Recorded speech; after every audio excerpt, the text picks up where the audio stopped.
I can't believe we didn't notice it earlier. I feel bad that we didn't notice it earlier.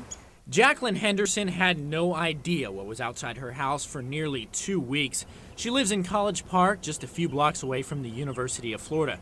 She says a silver BMW was illegally parked in front of her home, blocking her driveway. The tint was opaque, black. You could not see anything unless you put your face and hands right up to it. The car started to accumulate tickets, 7 in all. Henderson and her boyfriend, fed up, called police and the city several times to get the car towed. Monday, they decided to get a closer look at what was behind the dark tint. Inside, they found something very frightening, the body of a man. We're classifying this as a death investigation, unknown if foul play is suspected or not. It's just a simple death investigation until we get toxicology.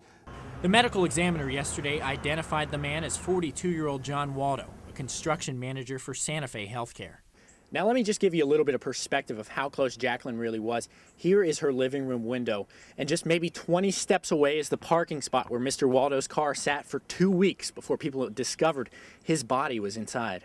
Waldo had been missing since February 11th, last seen at Calico Jack's Oyster Bar.